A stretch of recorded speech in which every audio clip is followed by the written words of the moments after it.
Welcome to the DevReady Podcast, where we're helping non-techs build better tech.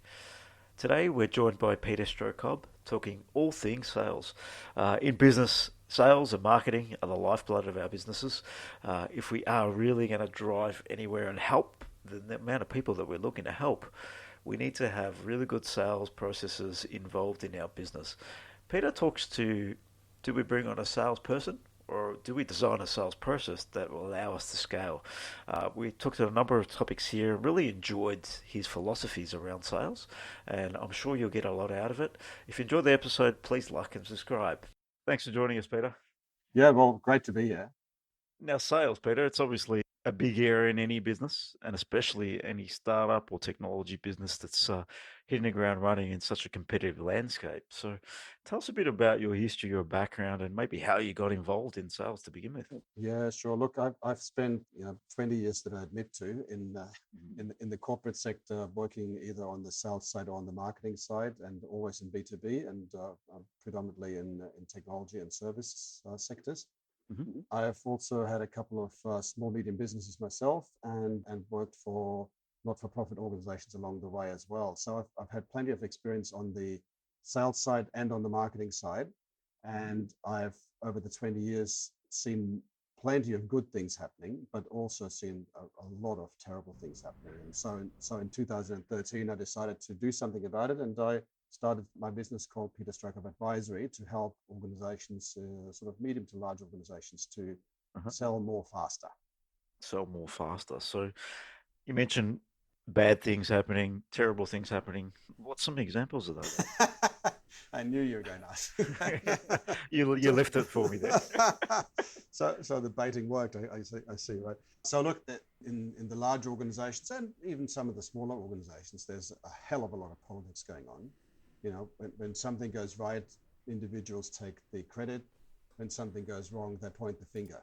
Then there's the perennial kicking the people down the ladder and schmoozing the ones up the ladder to get ahead. So it's pretty much every man for themselves, and the word teamwork goes out the window when it comes to achieving sales targets, particularly around the end of the month, the end of the quarter, and the end of the financial year. What do you think that is?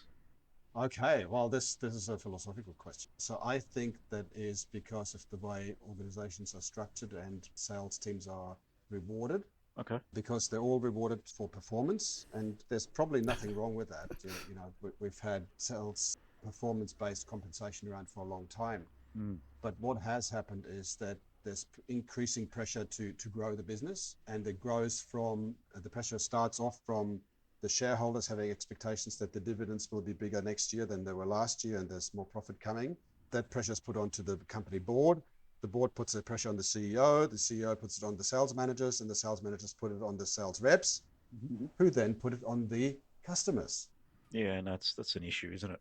And pushing so, the customer. Right? Yeah, and you can see how much value is being destroyed by the end of the term, the quarter, the month, the year, just through discounting. And guess what? Customers are now accustomed to that, and they go, "I'll just wait till the end of the month. I get a better deal."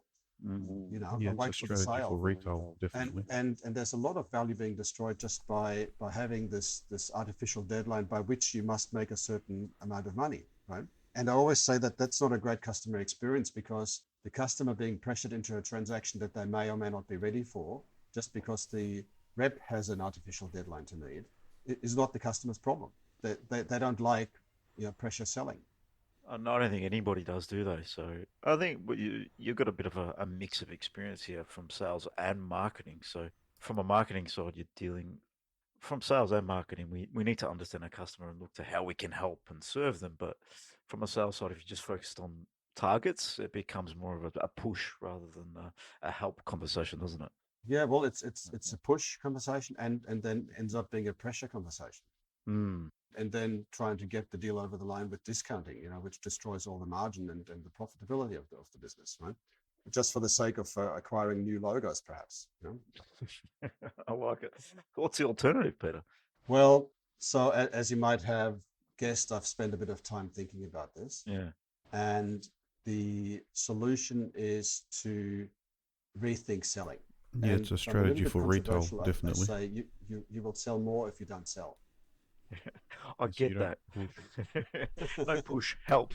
Maybe Well, this better this word. is no. You've hit the nail on the head. So let's look at the sales funnel, the traditional sales funnel, right? Mm-hmm. So you put leads into the top, then we nurture the leads, then they get advanced, and they get passed over from perhaps marketing to sales. Yes. Sales then advance the leads, and eventually a sale drops out, Mm-hmm. right? That's how sales has been measured for 150 years, because the sales funnel concept was originally invented in 1898. That's a long way back, isn't it? Not 1998, 1898, right? I mean, Wow. it was a very clever concept, especially back then. Mm. But what it leads to is that all we think about is, bugger, we've got all these products or services, let's sell them. How quickly can we sell them? How can we make our targets, right? So it's inward looking. It's looking at the way that we want to sell, and it's totally unrelated to how the customer wants to buy.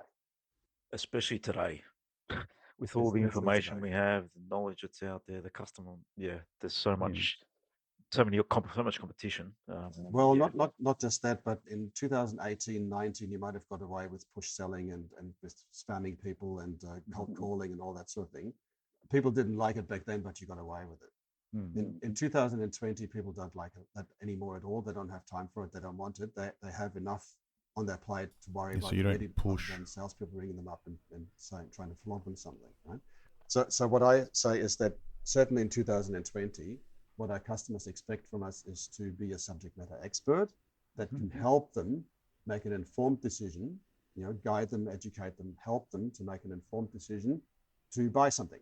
Now, from a salesperson's perspective, what you want is you want to be the subject matter expert that helps your prospect or your client or your suspect to help them make an informed decision to buy from you, right?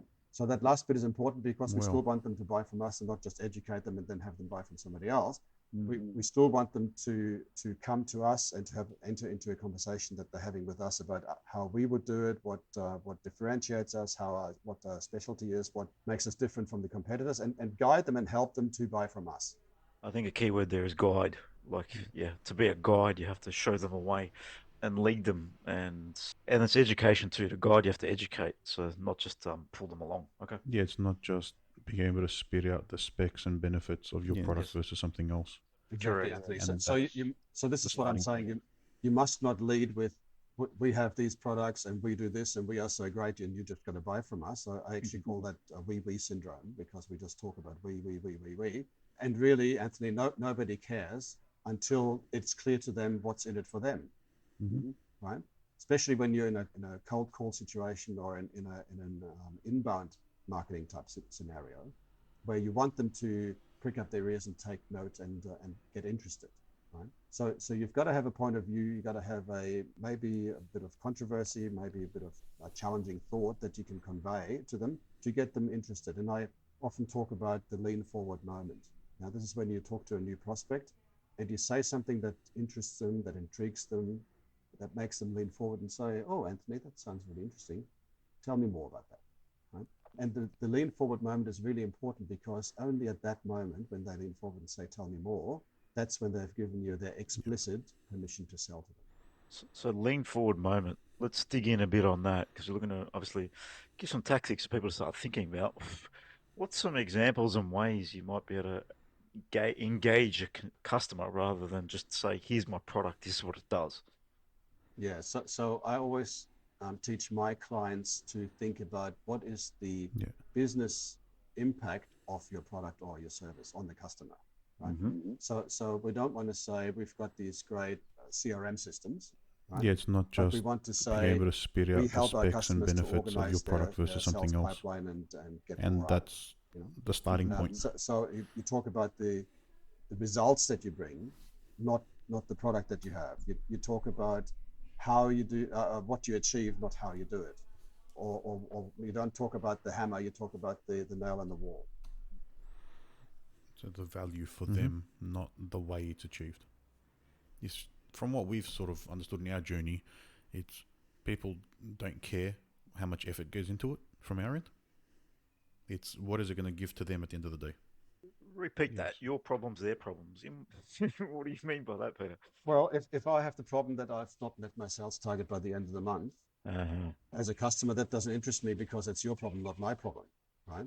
So I want to understand why I'm buying from you, and that you are in fact the best solution for me, that you're the lowest risk for me, that you have the best value for me, not the lowest price necessarily, but the highest value.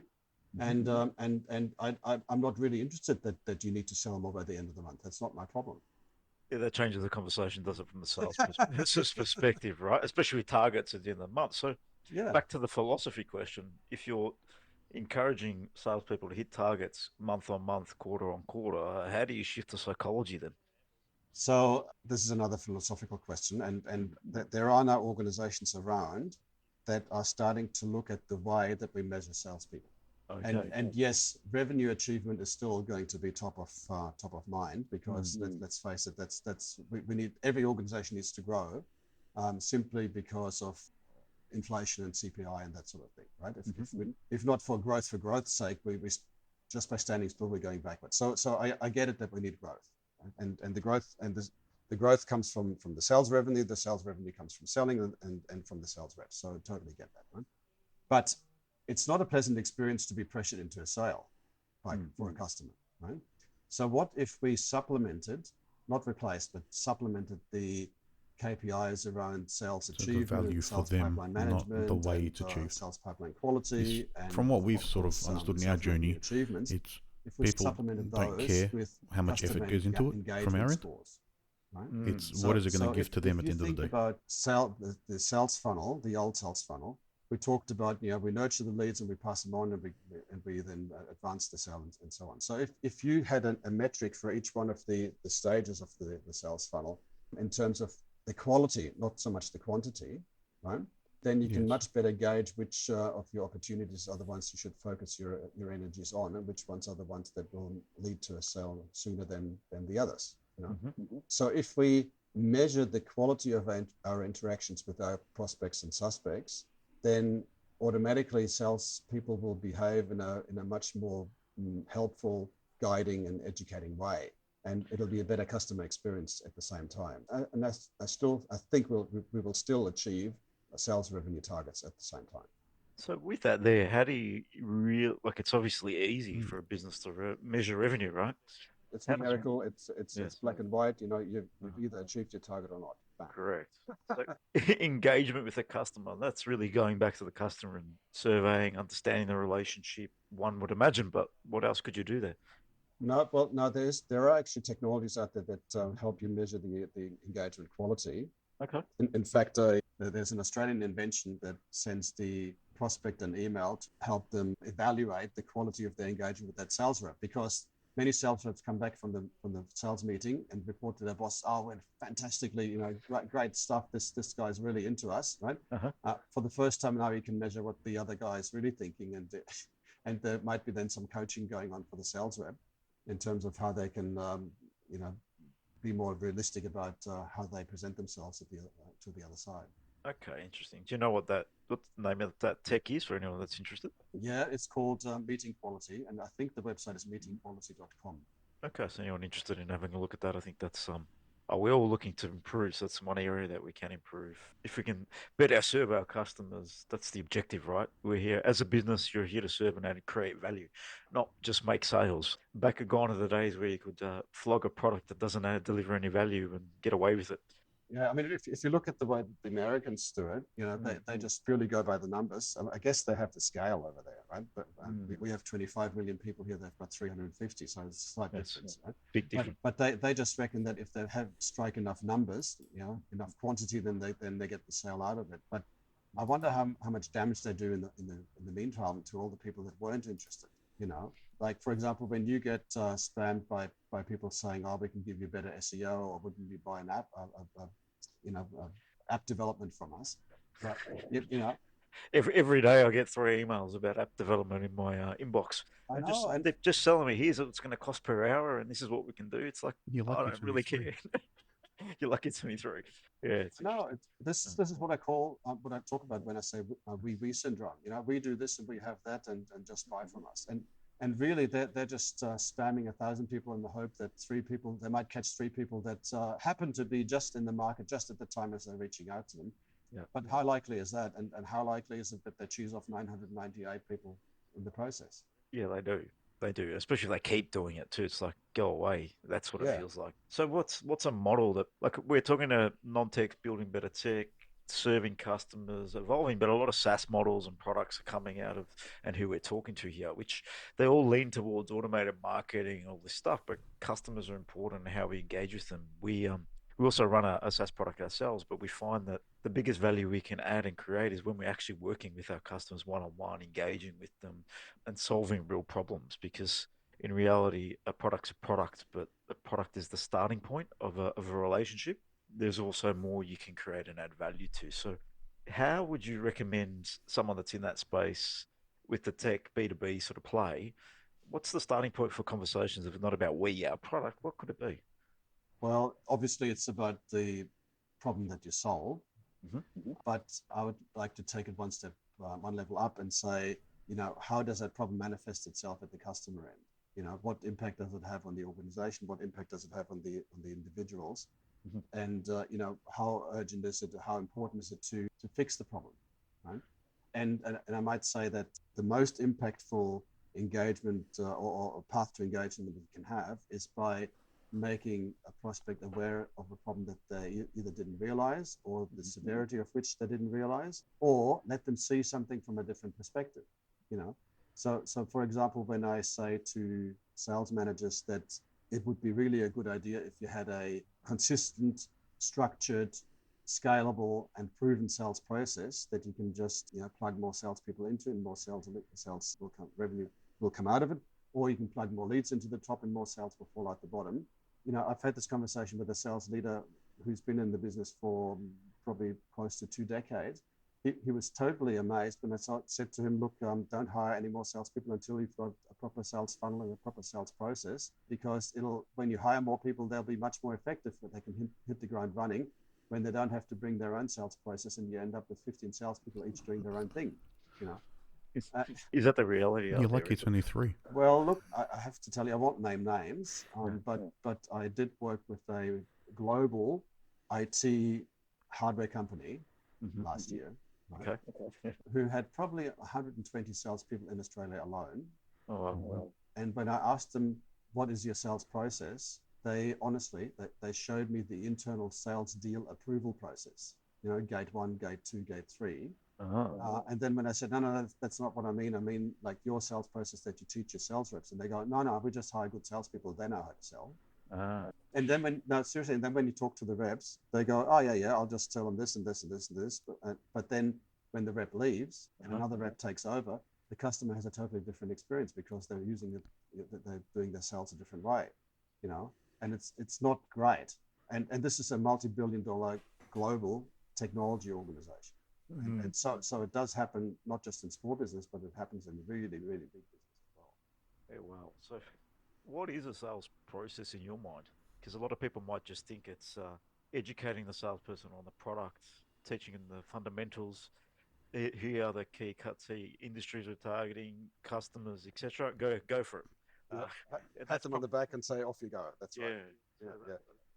So look, I did talk about the old sales funnel before, or the traditional sales funnel, as I call it politely.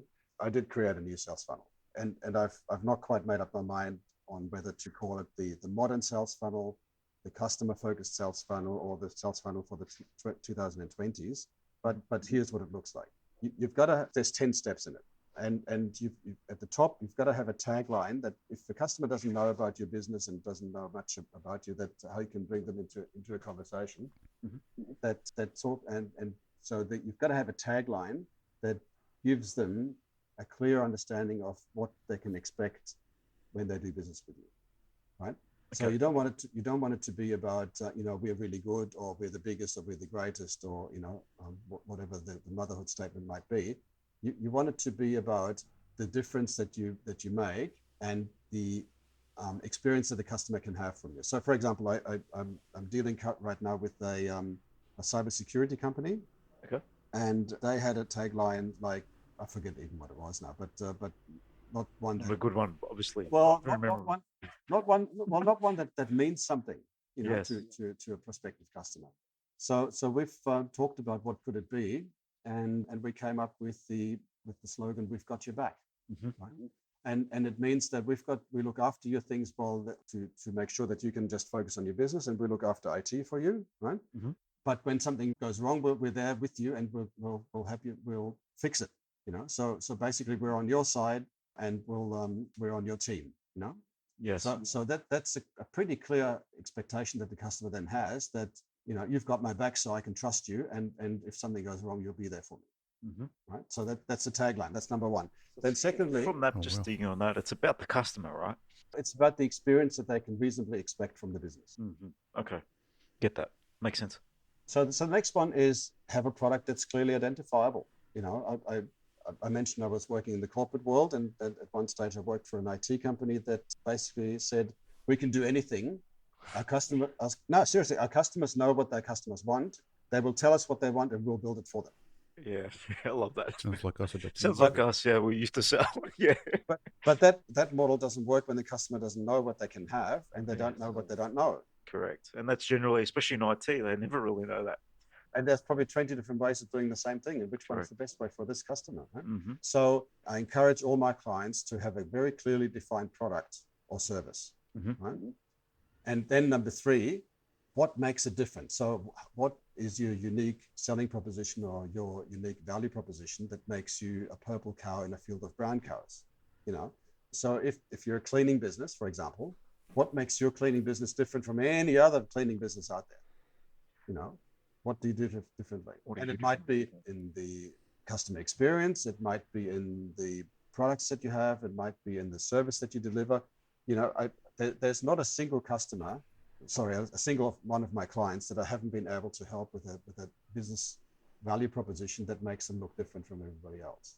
Mm. So that's number three. We need to stand out, right? So in reality, there's competition in every space. So standing out is pivotal. So Andrew, look, in your business, your customers and your prospects have a choice of going with you or with 3, 4, 5, 10, 12 different other ones, right? That's right. So how will they decide to go with you? Well, you need to be able to articulate that. Yeah, correct. It's pivotal to the communication conversation. So pretty much, Mm-hmm.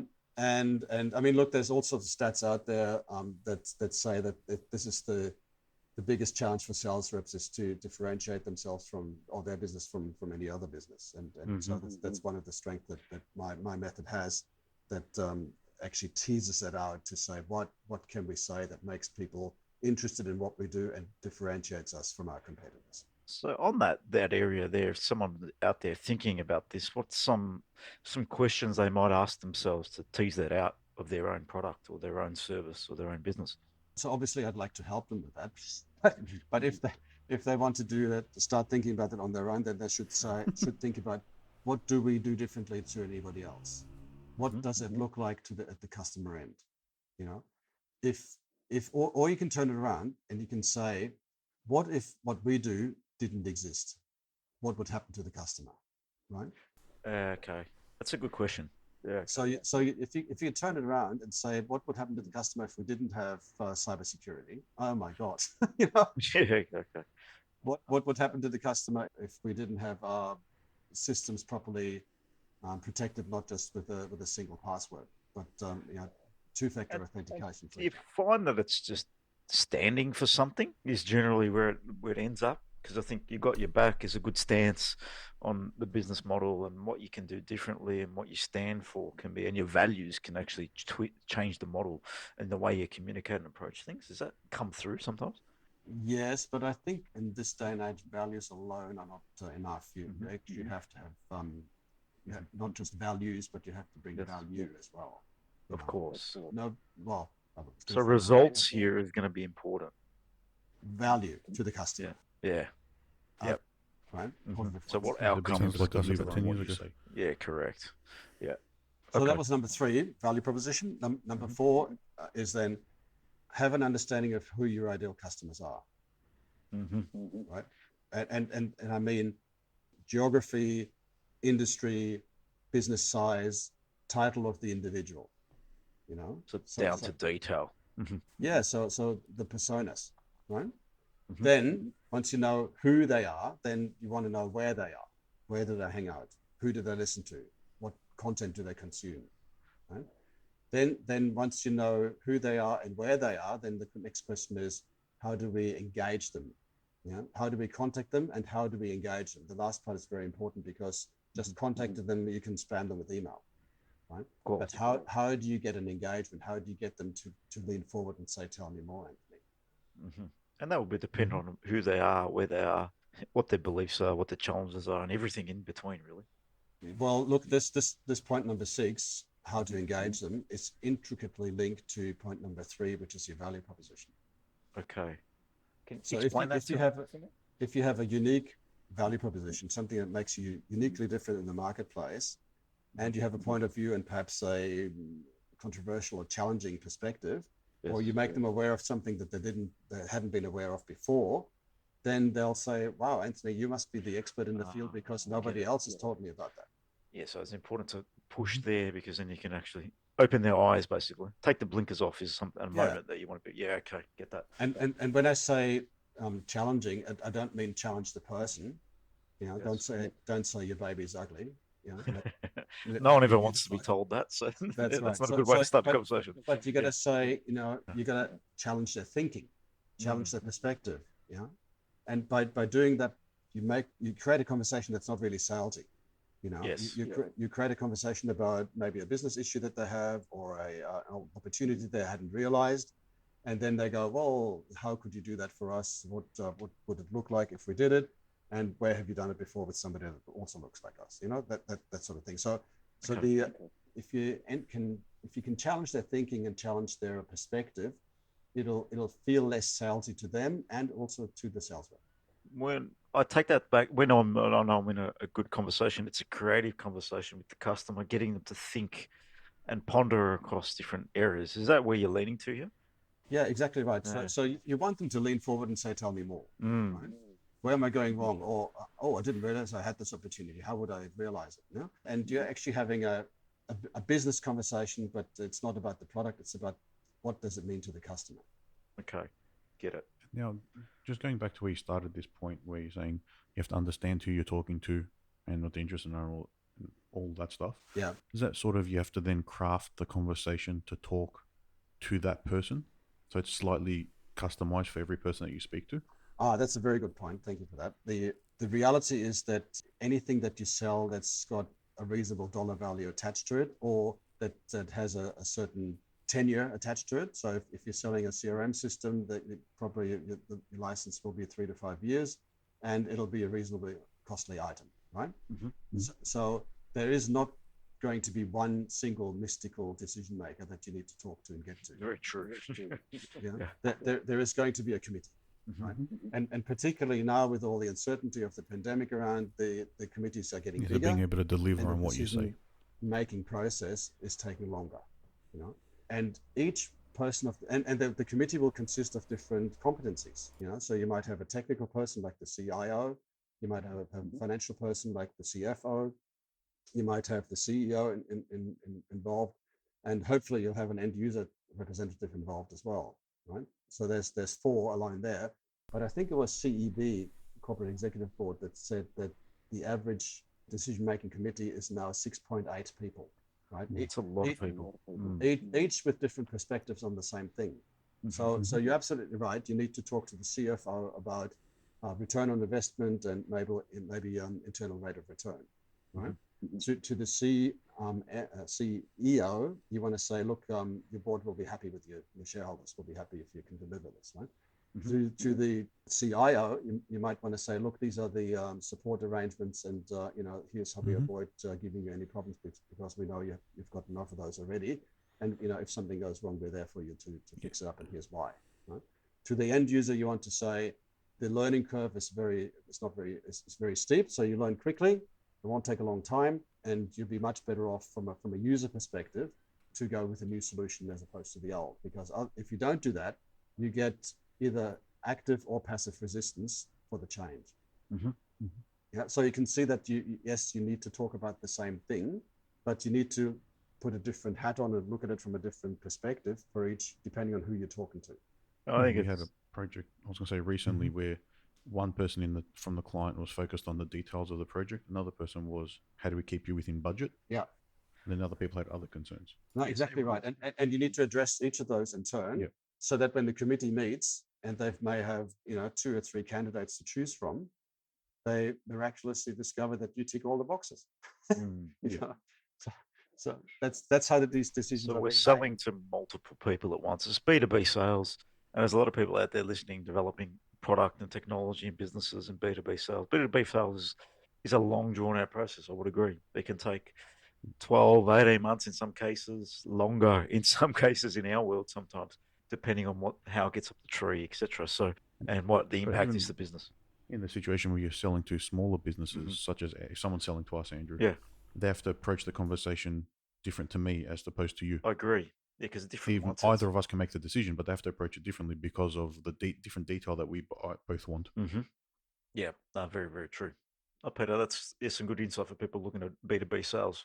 You've got hang on, a couple more steps there, I believe. There's a couple more steps. Yeah. Yeah. So we've talked about who are they, where are they, how do we engage them? Yes. Then how do we, once we do engage them, how do we ensure that they buy from us and not from anybody else? So how do we eliminate our competitors? Right. So that's another thing. That question there, let's dig in there.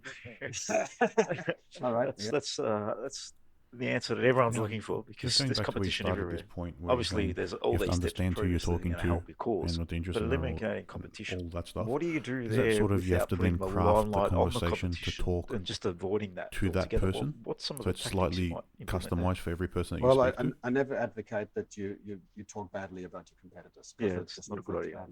Right? Yes.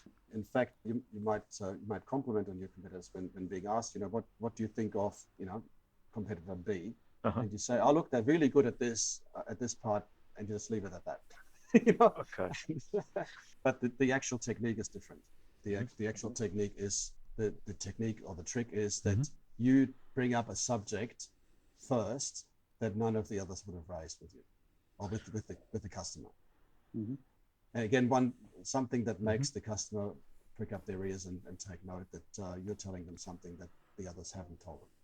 So you're about educating. Forward and ask for more. And I tell you what that one thing is. You bring up the subject of risk. Yeah, when you said it before, it perked my ears, because I don't really do that in our sales conversation at all. Nobody does. When I heard risk, I was thinking, interesting. So explain. Okay, so the thing is that the normal salesperson will go, look, we've done this before, and here's 3 case studies that we've got, and here's some testimonials, and so on. Trust us, we can help you, right? Yes, that's what most people do. Correct. Yeah, and that they're trying to just sweep it off the table and pretty much ignore the question, right? So what I advocate to my clients is that they look at this buying decision-making process from the customer's perspective. And from the customer's perspective, I absolutely want to know, what are my risks? What do I need to look out for, and what don't I know that I don't know, right? And so if you want to help guide and educate your prospect to make an informed buying decision to buy from you, then why wouldn't you bring up the subject of risk, right? And the subject of risk is that you just say, Mr. Customer, would you agree that in every business decision that you make, there's an element of risk involved? What would you say? Yes. It's rhetorical, right? Yeah, correct. Okay. Yeah. So the next one is then, Mr. Customer, regardless of whether you buy from us or somebody else, would you like to know what the risks are to you in making this decision today?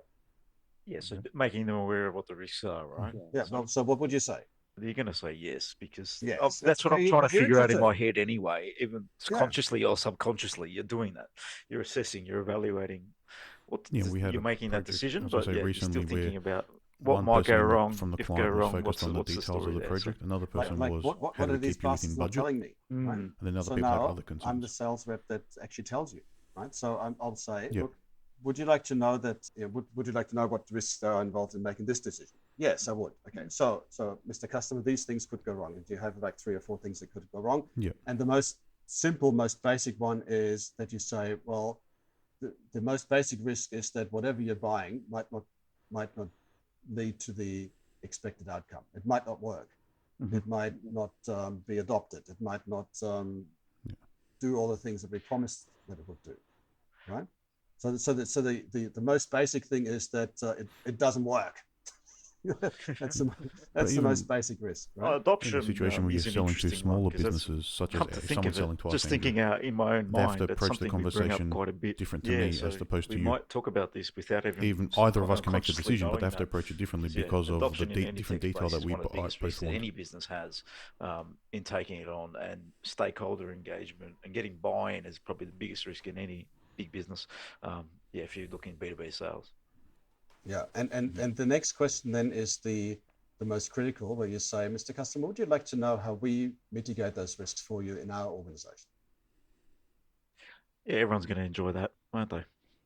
And they say, yeah, now I'm curious because you've talked to me about all these risks. I'm a bit nervous now. Now I want to know how you avoid them for me, right? Mm-hmm.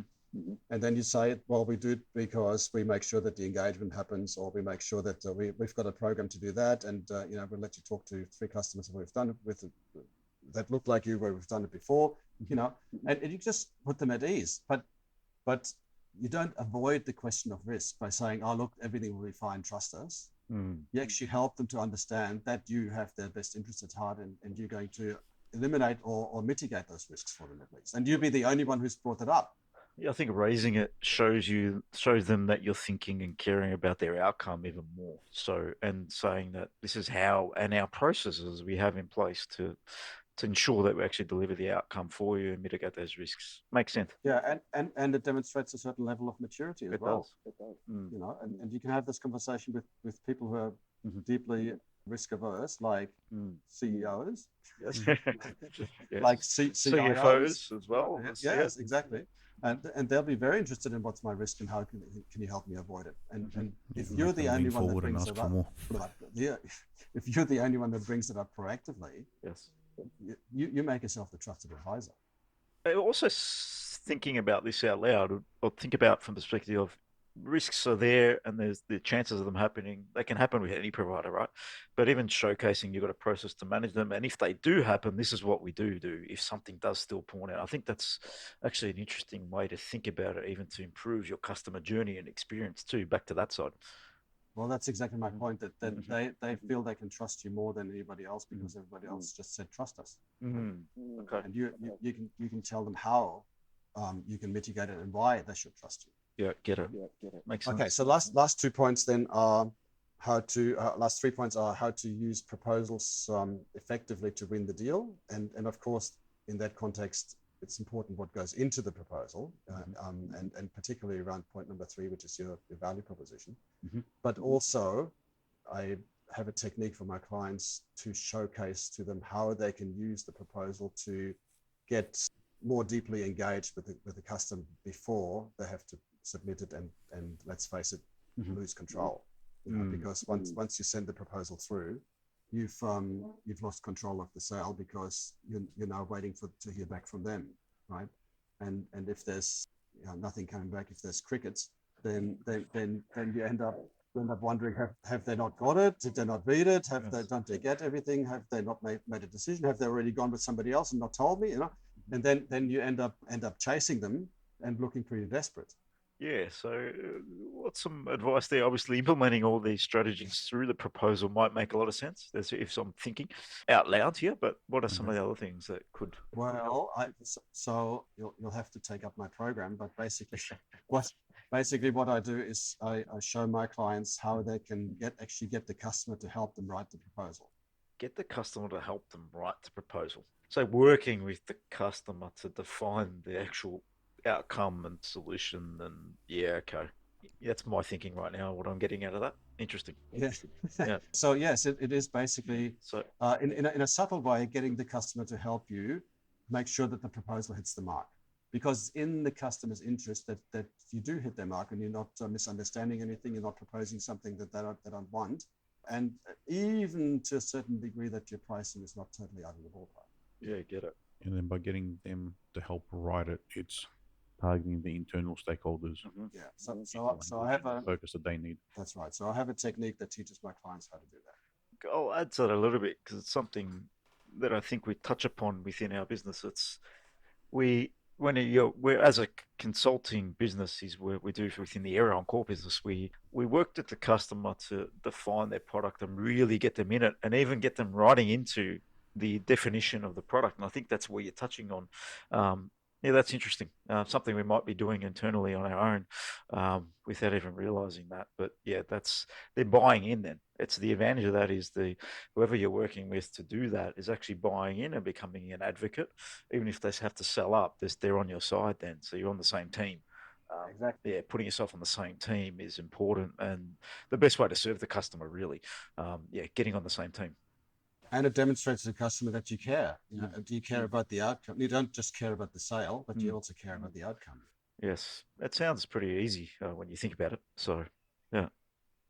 Well, but let's face it, most sales reps. Look, I'm generalizing, but most sales reps would be excited by the fact that the prospect says, "Send me a proposal," right? And they go, "Yeah, it's in the bag, fantastic, And I say to my clients, the worst thing you can do in that situation is send a proposal. Send the proposal. I agree. Yeah, there's no way we do that anymore. It's the worst thing you do. It's like I said, crickets. If you want to do that, one thing I realized in business, if you are just sending a proposal with a number on it and here's some things, the likely chances of getting that you're just a number in a pile. But if you're working with the customer to solve the problem, design the products, even if you have a product, right, you're designing the way it rolls out, the implementation strategy, the adoption strategy, whatever it might be, you're helping them think about it and plan it with them.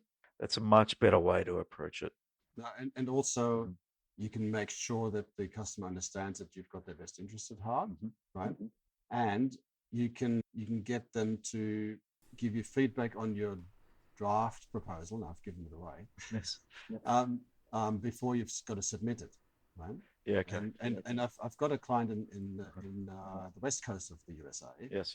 Who used this little technique, and I spoke to them sort of a couple of weeks after I told them to use this, and they said they've got a very substantial sale now pending because they have shown interest and they've shown the effort that they're willing to go to help the customer to make sure that their proposal is exactly what they're looking for.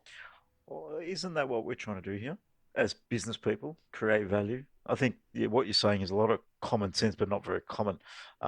You're trying to help the customer. So the best way to help the customer is to get to know the customer, understand their real problems, because there might be something that we don't really know, and get them to work with and solve the problem collectively with maybe your product or service as a part of that process, which is all well and good. But I think that is the way that I think we touch upon a lot of this stuff the way we do a lot of our business, but just putting it in an interesting limelight as to how you might structure it in a better way so then you can educate more people and build team to deliver the same outcomes is interesting. Well, and also differentiate yourself in the process. Yeah, it makes a lot of sense. So there's two more points, and they're very quick. And because I call this the customer focused sales funnel, it's talking about how can we give the customer a good experience at every touch point. And there are 7 items I teach my clients to always have in mind when they deal with prospects or clients, and they're all commonsensical. There's no rocket science here, but just having the 7 points or the 7 principles in mind as you deal with your clients will help you to be a much more customer focused organization at every touch point. So that could be in sales, it could be in marketing, it could be in customer success, it could be and even in accounting, if you because accounting is a customer touch point as well. You think about the effect on the customer if you send them a wrong invoice, for example, right? So customer experience is not just a matter for the sales team. Yeah, I think that's an interesting point too, because you're engaging with the customer on all fronts. Once they come into the organization and they're working with you, then you've got delivery mechanisms, accounts. You still, from a salesperson, are interacting with them during the journey. You've got support, delivery, depending on what you're delivering. So how do you track that across an organization without rules is probably my biggest question. Well, you need to be a customer-centric organization to start with. Right. So if you operate in silos and everybody has their own KPIs and nobody cares about the other side, then that will show up as a customer experience. So if a customer comes to your website and sees something that they might find interesting, the focus that they need, and then they might decide that they want to talk to a rep about the thing that they saw online. If the rep says, "Oh, what's that? Show me where that is," then that's not a great that's not a great customer experience, and the customer can exercise their choice and go somewhere else because they go, well, these guys don't really know what they're talking about. So by being focused on the customer experience and the customer outcome, that's a great unifier in an organization. It breaks down the silo walls, and it works in terms of creating trust and promoting expertise as well. Obviously, at a smaller business, that can be a little bit easier to manage, but the bigger you get, how does one pass the baton? I would say. So what are some tips there for people to think about? Because there are different people and different silos, like you said, especially the bigger we get, silos get created just by coincidence in some reasons.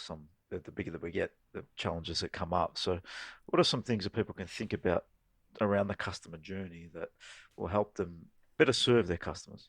Yeah, look, so I've written 2 books on that subject. Okay. One's called the One Team Method, which is basically how can we get everybody onto one team to be with the same objective in mind. Yes.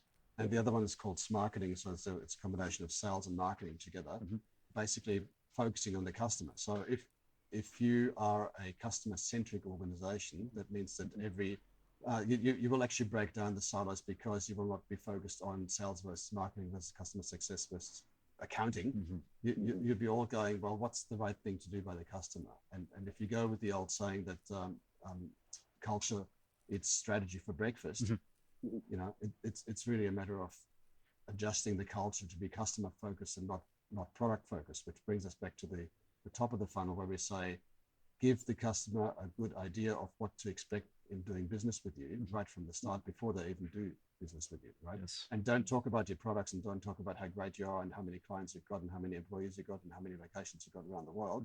Talk about what's in it for the customer. And if you do all that, then number 10 will come in, point number 10, and that is giving the customer a good pre, during, and post sales experience. Yeah, that can sometimes get lost from the sell and move on type scenario, right? Yeah, look, Chasing volume. Yeah, correct. You've probably seen it as well, where the buyer goes through a lengthy buying process, and at the end they've made a decision and they go, gosh, that was hard. I never want to go through that again. That's what you're trying to avoid. You want them to feel like they've been looked after, they've been guided, they've been helped, they've been educated to make an informed decision to buy from you. But the other thing is that if they have a pleasant experience with you, not only will they give you repeat business, but they will also advocate for your business and tell all their mates, friends, and colleagues and business network about how great it is to do business with you, and you get referral business without even asking for it. And the referral business is the best type of business. It's much easier to go through the process because people are open and the guard's down. So the risk component it reduces big time, and that's probably a thing that you touched on. Absolutely, and in this day and age where you can put anything up on a website, people trust actually reputation. That they trust referral, they trust recommendations from people that they respect. Of course. So if you ask any CEO, how would they decide to go with a particular vendor, or how would they decide to put a particular vendor on their shortlist at least, right? They will always say, I go by I trust personal recommendations from people that I know and from people that I respect. Yeah. So referral selling is immensely powerful. There's certainly some techniques to it, some tricks that you need to keep in mind. But the basic requirement is that somebody says something good about you, right? And how do you get them to say something good? Well, you treat them well and you give them a pleasant experience. And so in sales parlance, you need to stop thinking about how can we sell these products. You need to start thinking about how can we help these customers to buy from us. So let me rephrase this. Instead of thinking, gosh, we've got all these products, gosh, we've got all these services, how can we sell them? We turn it around and we say, gosh, we've got all these prospects, how can we help them to buy from us? I think the buy from us is an interesting point because it still puts a salesperson's hat on, and not just how can we serve, which can sometimes lead you down just a sharing and information pass. So that's a very interesting point. Something that I'll take away from this conversation. Yeah. So you can sometimes go too far one way or too far the other. You can either be the pushy person or the not so pushy person, just educate and let people make their own decisions. But what you also don't want to happen is that you help and educate and guide the customer, and then they go somewhere else to buy more cheaply. Yes, right? Correct. So I've seen that plenty of times where a really great organization has helped the customer to make an informed decision, and then they've gone, oh, okay, now we know everything we need to know. We'll go somewhere where they have no service, but they're cheaper, right? And that's not really what you're looking for either. So you've still got to hook them. Yeah, and that risk component will come into that, I would imagine. Yeah, make a big difference. All 10 points of the modern or the customer focused sales funnel I've been talking about, all those 10 points will help the customer to buy from you. Okay. That's made some really good points, Peter, in terms of the one thing that stood out for me was as well the risk, but also the silo breakdown of everybody asking, are we doing the right thing by the customer that you mentioned there? And that puts the focus on the customer rather than the internal processes, because sometimes businesses can be overly internal focused in terms of the way they do things, and then either you're internal or external focus, but it's better to focus on the customer because that's who you're trying to serve and help in the end. Yeah, so it was a good question there as well. No, thanks, Andrew. And this is really how we started this conversation. We said, look, we want to stop focusing about how we want to sell. Yes. The customer wants us to help them make an informed decision. And like I said, the 10-point modern sales funnel helps you to help the customer to buy from us. Brilliant, Peter. Thanks for joining us, Peter. If there's any, to wrap this all up, anyone out there listening that's doing especially B2B sales, because that's your clear area of expertise, where's to start changing the methodology and thinking, what's some things, a couple of tips that they should be looking at internally? What some things, where should they start basically? Okay, so I can help anybody on the call here that would like to dip their toe in the water and say, how would it work for me? And that is in two ways. One is there's an article on LinkedIn, on my LinkedIn profile, and that's called "How to Sell More Faster Even in a Pandemic." Yes, it's probably the third article down. It's number 167 out of 170 articles that I've you share a bit of content there, mate. Yeah. Okay. So there's plenty more there, but this particular article talks about how can I sell more even in a pandemic? And I just recently changed the title actually to "Stop Selling. You'll win more sales, particularly during a pandemic." So if you just look for an article on LinkedIn of mine called that starts with "Stop Selling," then that'll be it. The other option is that you go to my website at peterstrohkorb.com/sales dash. If you're chasing volume, you're not going to worry about it. Acceleration with a little dash in between. And it'll talk about the modern sales funnel, and there'll be a link to a self-assessment checklist where you can actually compare your own current sales funnel to the one that I'm promoting, and you can see where you still have opportunities for improvement, shall we say. Right? Okay. And because it's a self-assessment, I don't tell you that you're doing anything wrong. You just assess for yourself whether there's something in it for you. And then if you want to talk about your responses to the questions in the sales checklist, then I'll make myself available to actually one-on-one call to actually go through your responses and try to help you resolve something in the call, just so that you can experience how I work and whether there's a good fit for us. And it's kind of like a try before you buy kind of scenario there. So it's very little risk, and you might find something out that you didn't know already. I will share all that detail out because the model that you're doing in terms of sell funnel makes a lot of sense to me.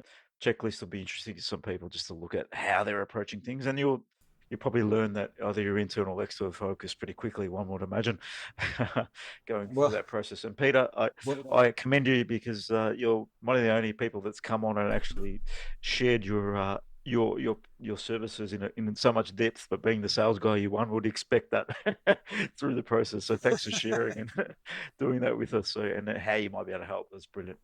Well, look, my philosophy is to give value up front so people know what they're getting. And then again, they can make an informed decision whether they want to buy my services or not. Yes. Yeah. And it just fits with the philosophy, right? Exactly right. Brilliant, Peter. But we'll share out all your details. Obviously, we'll post it on LinkedIn as we promote it out. So thanks again, Peter, for joining us, and really appreciate your time. No, thank you, Andrew, and thank you, Anthony. It was very, very nice to be here with you and talk about all these very important sales-related things. Perfect. Thanks, Peter. Yeah, thank you.